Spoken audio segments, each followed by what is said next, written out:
আসসালামু আলাইকুম রহমতুল্লাহ। কেমন আছেন সবাই? আশা করি অনেক ভালো আছেন। আমি আলহামদুলিল্লাহ ভালো আছি। তো আজ এই যে বইটি দেখা যাচ্ছে, যেটি আপনারা আমার প্রথম ভিডিওতে দেখেছেন। তা আজকে হচ্ছে কাজী মিজানুর রহমান স্যারের এই যে authentic model test and short সাজেশনের মডেল টেস্ট 2 এর ইংলিশ পার্টটা আমি সলভ করব ইনশাআল্লাহ। ওকে, আশা করি পাশে থাকবেন। এই যে মডেল টেস্ট 2 দেখা যাচ্ছে, অথেন্টিক মডেল টেস্ট 2 বাংলাটা আমি পড়তেছি না, আমি সোজা ইংলিশে চলে যাচ্ছি। ওকে, ইংলিশে চলে আসলাম। আমি ইংলিশে 20টা কোয়েশ্চেন খুব শর্টলি সলভ করার চেষ্টা করব। আশা করি কোনো কোয়েশ্চেন থাকলে বা কোনো পরামর্শ থাকলে অবশ্যই আমাকে দিবেন। They got the house, they got the house easily. আমি আপনাকে জাস্ট মানে ধরে দেওয়ার চেষ্টা করব কোন বিষয়টা আপনি এখানে ফোকাস করবেন, ঠিক আছে? মানে কোন বিষয়টা দেখে আপনি সহজে চিনতে পারবেন। তো এখানে যে বিষয়টা এখানে দাঁড়িয়েছে সেটা হচ্ছে গড জিনিসটা। কোন জিনিসটা এখানে? গড জিনিসটা আপনার এখানে একটা কোশ্চেন্স হয়ে দাঁড়িয়েছে, গড জিনিসটা। কারণ the god the house easily, এই গটের কারণে কী হবে? চেঞ্জ হবে।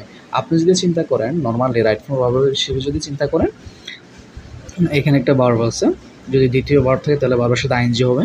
কিন্তু যখন গেট চলে আসবে, মেক চলে আসবে, লেট চলে আসবে, হ্যাভ চলে আসবে অথবা হেল্প চলে আসবে, তখন আপনাকে একটু ভিন্নভাবে চিন্তা করতে হবে।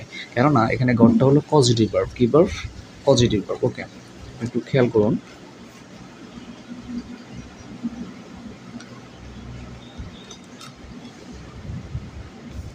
খেয়াল করুন, গডটা হচ্ছে কি পজিটিভ ভার্ব। হ্যাঁ, আমি একটা সিরিয়াল লিখে দিচ্ছি। আপনি যদি এটা প্রয়োজন মনে করেন তাহলে আপনি স্ক্রিনশট দিয়ে রাখতে পারেন। মেক, তারপর হচ্ছে লেট, এটাও পজিটিভ ভার্ব। এরপরে সর্বদা ভার্বের প্রেজেন্ট ফর্ম বসবে, বি ওয়ান বসবে। যদি ভালো লাগে আপনি স্ক্রিনশট দিয়ে রাখতে পারেন। তারপরে হ্যাভ চলে আসে। হ্যাভের পরে যখন ব্যক্তি থাকবে, হ্যাভের পরে যখন কী থাকবে? ব্যক্তি থাকবে, তখন এটার পরে কী হবে? বি ওয়ান হবে। হ্যাভের পরে যখন ব্যক্তি থাকবে তখন বি ওয়ান হবে। আচ্ছা, তারপরে চলে আসে গ্যাট, যেটা আমাদের কোশ্চেনে। গ্যাটের পরে যখন কী থাকবে? ব্যক্তি থাকবে, তখন হবে টু প্লাস বি ওয়ান। তখন হবে কি? টু প্লাস বি ওয়ান, মানে ইনফিনিটিভ হবে, ইনফিনিটিভ হবে। তারপরে চলে আসে সোজা হ্যাভ, তারপর হচ্ছে গ্যাট। গ্যাট মানে গট হতে পারে, হ্যাভ মানে হ্যাট হতে পারে, গ্যাট গট গোটেন হতে পারে সাপোজ। এটার পরে যদি কী থাকে?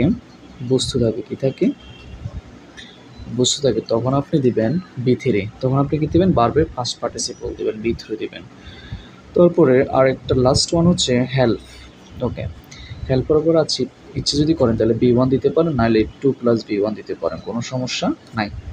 তা আপনি যদি এটা ভালো লাগে তাহলে স্ক্রিনশট দিয়ে রাখতে পারেন। আমি একটু পজ করছি। ওকে, যদি ভালো লাগে এটা পজিটিভ ভার্বগুলো আপনি স্ক্রিনশট দিয়ে রাখতে হবে, তাহলে আপনার উপকার হবে। এখন আমাদের কোশ্চেনে যেটা আসছিল, এই যে গ্যাট নিয়ে আসছে, গ্যাট নিয়ে।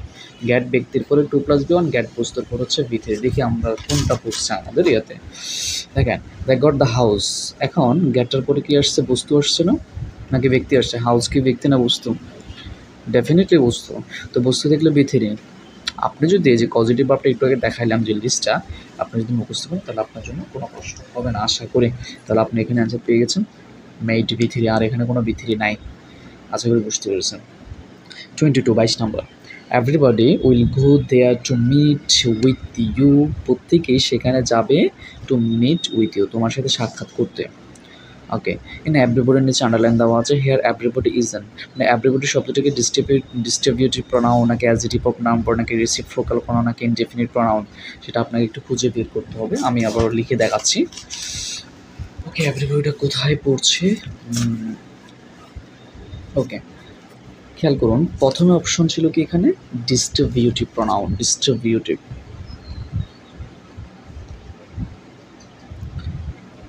Distributive pronoun, distributive pronoun. Okay, distributive pronoun কোনগুলো? ডিস্ট্রিবিউটিভ প্রোনাউন হলো, ওকে, আমরা আসছিলাম ডিস্ট্রিবিউটিভ প্রোনাউন কোনগুলো সেগুলো চেনার জন্য। সেগুলো হচ্ছে ইচ, এভরি, এইদার, নেদার। এগুলো হচ্ছে আপনার ডিস্ট্রিবিউটিভ প্রোনাউন। তাহলে আপনার ইচ, এভরি, এইদার, নেদারের মধ্যে কি এভরিবডি পড়ছে? পড়ে নেয়, তাহলে এটাতে অ্যান্সার হচ্ছে না, ঠিক না? আর অ্যাডজেক্টিভ অফ নাম্বার বলতে আমরা আপনার ধরনের অ্যাডজেক্টিভ বোঝাচ্ছি এখানে। হ্যাঁ, অ্যাজিটিভ অফ নাম্বার, যদি আমরা অ্যাজিটিভ অফ নাম্বার চিন্তা করি তাহলে আপনি একটু ডিপলি নিয়ে যেতে, আমি সেটাতে যাচ্ছি না। যেমন 1 এটা একটা অ্যাজিটিভ, তারপর হচ্ছে একটা অ্যাজিটিভ, এটা একটা সংখ্যা নাম্বার বোঝাচ্ছে, অ্যান একটা অ্যাজিটিভ, তারপর দি একটা অ্যাজিটিভ, এগুলোর সামনে যাব আমরা। তাহলে অ্যাজিটিভ অফ নাম্বার পরে নাই। এবার আসে রিসিপ্রোকাল প্রনাউন কোনগুলো। হ্যাঁ, সি নাম্বার আপনার বলছি কি রিসিপ্রোকাল। রিসিপ্রোকাল প্রনাউন হলো ইচ, ওকে দেখা যাচ্ছে না ওইদিকে, ইচ আদার ওয়ান অ্যানাদার, এগুলো হলো reciprocal pronoun. Each other one another, each other one another হলো কি রিসিপ্রোকাল প্রনাউন। তাহলে আপনার রিসিপ্রোকাল প্রনাউন তো পড়া নাই, ঠিক আছে। আমি একবার রিভাইজ করে দিচ্ছি। ডিস্ট্রিবিউটিভ প্রনাউন হলো each, ever, either, neither. Adjective of number হলো এ এন দি, বা অ্যাজিটিভ যুক্ত যে নাম্বার সংখ্যার দিক থেকে যেগুলো হয়ে থাকে সেগুলো, অথবা মেনি, সাম, ওগুলোও বলতে পারেন আপনি এনি। রিসিপ্রোকাল প্রনাউন হলো ইচ আদার ওয়ান অ্যানাদার। আর ইনডিফিনিট প্রনাউন কোনগুলো? এভরিবডি। আপনি ধরতে পেরেছেন, মানে অনির্দিষ্টবাচক, এভরিবডি। ইনডিফিনিট প্রনাউন হলো এভরিবডি। ওকে, আমরা সোজা 23 নম্বরে চলে আসছি। আমি আসলে অনেক ভিডিও লম্বা হয়ে যাচ্ছে, আমি 10টা সলভ করবো, মানে এক ভিডিও তো 10টা রাখবো। ওকে, তাহলে 21 থেকে আমি এখানে 30 পর্যন্ত রাখবো। ওকে, 23 নম্বর হচ্ছে what is the meaning of interfit. ইন্টারফিটের মানে কি? মানে ইন্টারফিটের মিনিং বলতে সিনোনিমটা বোঝাচ্ছে। আপনি মাথায় রাখবেন, অনেক সময় আমরা বুঝি না, কোশ্চেন্স বুঝি না, তো মিনিং মানে কি বোঝাচ্ছে, এই ওয়ার্ডটার সমার্থক বোঝাচ্ছে। আবার সিনোনিম বলতে সমার্থক বুঝি। আবার এভাবে বলে দেবে হোয়াট ইজ দ্য ইন্টারফিট ইজ, তো ইন্টারফিট ইজ থাকলেও বুঝে নেবেন সেটাকে আপনার সমার্থক বোঝাচ্ছে। আবার অনেক সময় দেখতে পারে what is the word interfit replaced by, বলতে কী বোঝায়, এই ওয়ার্ডটার সিনোনিম বোঝায়। আবার দিতে পারে ইন্টারফিট রেফার্স টু মানে এটা সমার্থক বোঝাচ্ছে। আবার বলতে পারে ইন্টারফিট স্ট্যান্ড ফর মানে কী বোঝাচ্ছে এটা বুঝতে পারে। আবার বলতে পারে ইন্টারফিট ফর, মানে এটা মানে কী বোঝায়, বুঝতে পেরেছি আশা করি, এটা সমার্থক বোঝাচ্ছে। তো আপনি দেখেন ইন্টারফিট মানে ভয়হীন, মানে নিরাতঙ্ক, কোনো আতঙ্ক নাই তার মাঝে। তো এটার সাথে ফিয়ারলেস, অবশ্যই ভয়হীন এটাই হবে। আপনাকে অ্যান্সার খুঁজতে হবে। আর যদি আপনি ভোকাবুলারি ভালো দক্ষ হয়ে থাকেন, ভালো পারেন, তাহলে আপনার জন্য অ্যান্সারগুলো বের করা খুব সহজ হবে। তো ইন্টারফিট যদি এখানে ভয়হীন হয়ে থাকে তাহলে ফিয়ারলেস ভয়হীন হবে। আর বেলিগারেন্ট মানে যুদ্ধরত অবস্থা, এটা কি ভয়হীন? যারা ভয় পায় তারা যুদ্ধে যাবে না, কখনো যারা ভয় পায় তারা কখনো যুদ্ধে যাবে না। তাহলে বেলিগারেন্ট মানে যুদ্ধরত, তাহলে এটার সাথে মিলতেছে না। অ্যারোগেন্ট মানে অহংকার মিলতেছে না। কোশ্চেনিং মানে প্রশ্ন করা মিলতেছে না। ওকে, 24 নম্বরে চলে আসি আমরা। দ্যাস ফ্যান্স, এই কলমগুলো আর সিমিলার টু দুস, এটা বুঝেই যাচ্ছে, মানে সিমিলার পরে টু যে হয় সাদৃশ্য বোঝানোর জন্য, সিমিলারের পরে আপনার অ্যাপ্রোপ্রিয়েট প্রিপোজিশন টু হবে সবসময়, সেটা আপনি আশা করি বুঝতে পেরেছেন। Similar to. তারপরে they had run into depth, বুঝে যাচ্ছে। দে হ্যাড রান ইনটু, রানের উপর দেখবেন মেজরিটি পার্সেন্ট ক্ষেত্রে ইনটু ব্যবহার হবে। Run into depth. ওকে, তারপর চলে আসি 26 নাম্বারে এসে আপনাকে একটু টেকনিক শিখাই দেবো। প্যাডিয়াট্রিক মানে কি? চিলড্রেন। আপনি একটু খেয়াল করুন, আমি এখানে অলরেডি লিখে রাখছি। আমি এই দেখেন, দেখানোর চেষ্টা করি পুরোটা। ওকে, প্যাডিয়াট্রিক মানে হচ্ছে চিলড্রেন, এটা আপনি স্ক্রিনশট দিয়ে রাখতে পারেন। আমি একটু পজে রাখছি, ওকে। প্যাডিয়াট্রিক মানে হচ্ছে চিলড্রেন, আর জেরিয়াট্রিক মানে হচ্ছে ওল্ড পিপল, বয়স্ক লোক। আর প্ল্যাবিসাইড মানে হচ্ছে পোলিটিক্স। হ্যাঁ, আশা করি আপনি স্ক্রিনশট দিকে তিনটা যদি মুখস্থ রাখেন আশা করি পাওয়া যাবে। স্যার কিন্তু এখানে খুব সুন্দর হবে, 3টা মডেল কোয়েশ্চেনে 3টা দিছে, এই মডেল কোয়েশ্চেন 2টা পাবেন। হ্যাঁ, প্ল্যাবিসাইড আছে 31 নম্বর কোয়েশ্চেন্সে। ওকে, তাহলে আপনি সোজা চিলড্রেন সম্পর্কে বোঝাচ্ছে, বা এটা ট্রিটমেন্ট হলো চিলড্রেন সম্পর্কে। এবার আসে 27 নম্বরে গ্রামার চলে আসছে, কারেকশন থেকে আসছে। হুইচ ইজ কারেক্ট, কোনটা কারেক্ট? আপনি এই জিনিসটাকে চেনেন, এই জিনিসটাকে আপনাকে চিনতে হবে, ঠিক আছে। ইট ইজ হাই টাইম, জিনিসটাকে আপনি ভালো করে চেনেন। ইট ইজ হাই টাইম দিয়ে 2টা রুলস আমি লিখে দিচ্ছি আগে, তারপর আশা করি বুঝে যাবে। ইট ইজ হাই টাইম থাকতে পারে, নাহলে ইট ইজ কারেক্ট টাইম থাকতে পারে, ইট ইজ রাইট টাইম থাকতে পারে। সময় আমি ইট ইজ হাই টাইম দিয়ে লিখছি। ইট ইজ হাই টাইমের 2টা রুলস। কয়টা রুলস? নাম্বার 1 হলো, 1 নাম্বার হলো ইট ইজ হাই টাইমের পরে সোজা কোনো সাবজেক্ট না থাকলে 2 প্লাস B1 হবে। কী হবে? It is high time to play football. It is high time to read a book. It is high time to eat rice. It is high time to take a good decision. It is high time to take a good steps, like that. Okay. It is high time to go to Chittagong. It is high time to go to Dhaka. It is high time to admit in this class. Okay, like that. তো it is আইটেমের পর আপনি কোনো subject যদি না থাকে তাহলে 2+B1 দিয়ে দেবেন। আর ইট ইজ আইটেমের পরে যখন কী থাকবে, সাবজেক্ট থাকবে, আই থাকবে, ইউ থাকবে, দে থাকবে, হি থাকবে, সি থাকবে, যে কোনো নাম থাকবে, তখন আপনি কী দিবেন, এরপরে B2 কী দিবেন, B2। এটা তো 6 থেকে শুরু করে 12 পর্যন্ত চাকরি প্রার্থী, বিশেষ পরীক্ষার্থী, নিবন্ধন পরীক্ষার্থী সকলের জন্য গুরুত্বপূর্ণ, রুলসটা অনেক গুরুত্বপূর্ণ। তো আমরা যখন ক্লাস 6, 7, 8, 9, 10 ছেলেদেরকে পড়াই তখন ইট ইজ আইটেমের রুলটা পড়াই থাকি। তো এটা আসলে আমাদের বেসিক জিনিস জানা দরকার। ইট ইজ আইটেমের পরে সাবজেক্ট থাকলে B2 আর সাবজেক্ট না থাকলে 2+B1। আশা করি বুঝতে পেরেছেন ব্যাপারটা, ঠিক আছে?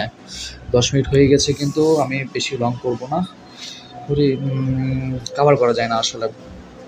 তো দেখেন ইট ইজ আইটেমের পরে টেকিং, সাবজেক্ট নাই, ইট ইজ আইটেমের পরে সাবজেক্ট থাকলে 2 হইতো, সাবজেক্ট তো নাই, ইট ইজ আইটেমের পরে 2 আছে, ইট ইজ আইটেমের পরে, তাহলে আপনার অ্যান্সার ডেফিনেটলি সি, ঘ number. It is item to take a step against corruption. এটি উপযুক্ত সময় আপনার মানে দুর্নীতির বিরুদ্ধে কোনো একটা পদক্ষেপ নেওয়া। আপনি বুঝতে পেরেছেন ব্যাপারটা আশা করে। দেখেন এবার 28 number, choose the correct one. আপনি আই স এ ড্রিম হয় না, আই ড্রিম টু ড্রিম স্টার্টে হবে। আর এই যে বলে রাখি স্টার্টে যে একটা ফ্রেজ দেখা যাচ্ছে স্টার্টে, তো এটা আসলে বলতে গেলে টেকনিকটা দেখাই দিলে ভালো হবে আশা করি। স্টার্টে থাকলে আপনি পাস্ট ইনডিফিনিট বুঝবেন, স্টার্টে থাকলে আপনি পাস্ট ইন, যেমন প্রিভিয়াসলি, তারপর হচ্ছে অ্যাগো, তারপর হচ্ছে last week, last month, last year, last minute, last day, তারপর হচ্ছে ইয়েস্টারডে, তারপর হচ্ছে বিফোর, তারপর হচ্ছে আপন এ টাইম, ওয়ান্স আপন এ টাইম। হ্যাঁ, এগুলো থাকলে, এই যে ফ্রেজগুলো থাকলে, আমি ইনশাল্লাহ এগুলো ভিডিও দেওয়ার চেষ্টা করব। তো এগুলো থাকলে আপনি সহজে চিনবেন যে পাস্ট টেন্স। তাহলে I dream to dream yesterday, I had seen, past present perfect, first I saw দিয়ে হচ্ছে না, দেখেছিলাম, কিন্তু ড্রিম যখন চলে আসবে তখন স এর মূল্যটা থাকবে না। আর ড্রিমড যখন চলে আসবে তখন স এর মূল্যটা থাকবে না। আপনি মনে করতে মধ্যে কি এখানে এটা তো পাস্ট ইনডিফিনিট না, ড্রিমড যখন চলে আসবে স এর মূল্যটা থাকবে না। আশা করি বুঝছেন। 29 নাম্বার, হ্যাঁ, what is the synonym of incredible? Incredible মানে তো জানেন সবাই, অবিশ্বাস্য, যেটা বিশ্বাস করা যাচ্ছে না, অবিশ্বাস্য। তাহলে আনবিলিভেবল, এখানে চিন্তা করার কোনো কিছুই নাই। আনলাইকলি, অসম্ভব যেটা, আনথিঙ্কেবল, আনথিঙ্কিং না, তাহলে অবিশ্বাস্যের সাথে আনবিলিভেবল। ম্যানিফেস্টো মানে হচ্ছে ঘোষণাপত্র। হ্যাঁ, তো ঘোষণাপত্রের সাথে আপনার পলিসি স্টেটমেন্ট হবে। কী হবে? পলিসি স্টেটমেন্ট মানে নীতিবালের কোনো একটা কী দেওয়া, স্টেটমেন্ট দেওয়া, কোনো একটা বিবৃতি দেওয়া। বিভিন্ন ধরনের গঠন থাকবে না, বা মিনিংফুল থিং বা ওয়েল বিহেভ, ভালো আচরণ থাকবে না। ম্যানিফেস্টো মানে ঘোষণাপত্র, তাহলে পলিসি স্টেটমেন্টটা আপনার সাথে বেশি খাপ খায়। একটু আগে আমি দেখানোর চেষ্টা করেছিলাম প্লেবিসাইড মানে পলিটিক্স, আমি আবার দেখাচ্ছি প্লেবিসাইডের সাথে আপনি কীভাবে কী করবেন। এই যে দেখে নিন, পেডিয়াট্রিক মানে কি ছিল, চিলড্রেন ছিল, জেরিয়াট্রিক মানে ওল্ড পিপল ছিল, প্লেবিসাইড মানে হচ্ছে পলিটিক্স ছিল। তো যদি আপনাদের এই ছিল আমাদের মডেল কোয়েশ্চেন 2 এর 10টি প্রশ্ন, আর দেন 32 থেকে 40 পর্যন্ত আমি এরপরের ভিডিওতে দিব ইনশাল্লাহ। যদি আপনাদের ভিডিওগুলো বা আমার ব্যাখ্যাগুলো ভালো লাগে তাহলে আশা করি পাশে থেকে আমি একবার রিভাইজ করে দিচ্ছি। 21 নম্বরে ছিল কি বলছিলাম আপনাকে, 21 নম্বরে ছিল পজিটিভ ভার্বগুলো দেখাই দিচ্ছি। আমি আপনাকে যেখানে লিখে দিচ্ছিলাম ওখানে একবার দেখাই দিচ্ছি পজিটিভ ভার্বগুলো আপনি আবার স্ক্রিনশট দিয়ে রাখতে পারেন যারা নেন নাই। মেকেবল নেটের পরে B1, হ্যাপের পরে ব্যক্তি হলে B1, গেটের পরে ব্যক্তি হলে 2+B1, হ্যাভ গেটের পরে বস্তু হলে B3। আমাদের এটা পড়ছে, ঠিক আছে, হেল্প করে B1। তো আপনি দেখেন, এবার মিলিয়ে দেখেন, এই যে গটের পরে বস্তু পড়ছে তাহলে B3 হবে। এভরিবডি বোঝানোর চেষ্টা করেছি আমি, এভরিবডি কীভাবে এখানে প্রথম ডিস্ট্রিবিউটিভ পড়ানো হচ্ছে। ডিস্ট্রিবিউট পড়ানোর মধ্যে ইচ, এভরি, এদার, নেদার এগুলো কিন্তু পড়ে নাই, ঠিক আছে। তারপরে এগুলো কি বলছিলাম, এনি, মেনি, সাম, তারপর হচ্ছে অ্যান্ড, এগুলো হচ্ছে অ্যাডজেক্টিভ অফ নাম্বার, এটাও কিন্তু পড়ে নাই, ঠিক আছে। তারপরে সোজা চলে আসেন আপনি রিসিপ্রোকাল প্রনাউন কিনা, না ইচ আদার, ওয়ান আদার, এগুলো কিন্তু রিসিপ্রোকাল প্রনাউন না, সোজা এপ্লিকেবল হচ্ছে কি ইন্ডিপেন্ডেন্ট প্রনাউন। 23 নাম্বার ইন্টারফিট মানে বয়হীন, তাহলে পেয়ারলেস হবে। সিমিলার পরে টু হবে, রানের পরে ইন্টু হবে। পেডিয়াট্রিক মানে আমি বোঝানোর চেষ্টা করেছি চিলড্রেন হবে। আর জেরিয়াট্রিক মানে ওল্ড পিপল, প্লেবিসাইড মানে হচ্ছে পলিটিক্স। তারপর এখানে ইট ইজ হাই টাইম দিয়ে বোঝানোর চেষ্টা করেছি কি ইট ইজ হাই টাইম, দেখে নেন আরেকবার। ইট ইজ হাই টাইমের পরে যখন কোনো সাবজেক্ট থাকবে তখন B2, ইট ইজ হাই টাইমের পরে 2 থাকলে B1 হবে। আশা করি বুঝতে পেরেছেন, ওকে। তারপর এখানে আই স এ ড্রিম হতে পারে, ইয়েস্টারডে থাকলে পাস্ট ইনডিফিনিট হবে সেন্টেন্সটা, কিন্তু আই স থাকলে আপনি বলতেন এটা অ্যান্সার, কিন্তু না, ড্রিমড যখন থাকবে স এর মূল্যটা থাকবে না। তাহলে I dream to dream star, আমি গতকাল একটা স্বপ্ন দেখেছিলাম। তারপর এখানে ইনক্রেডিবল মানে আনবিলিভেবল, তারপর ম্যানিফেস্টো মানে যেহেতু ঘোষণাপত্রের পলিসি স্টেটমেন্ট অফ প্লেবিসাইড মানে পলিটিক্স। আশা করি বুঝতে পেরেছেন। ধন্যবাদ সবাইকে আমার পাশে থাকার জন্য এবং ইন্সপিরেশন দেওয়ার জন্য। আসসালামু আলাইকুম রহমতুল্লাহ, thanks for watching the video.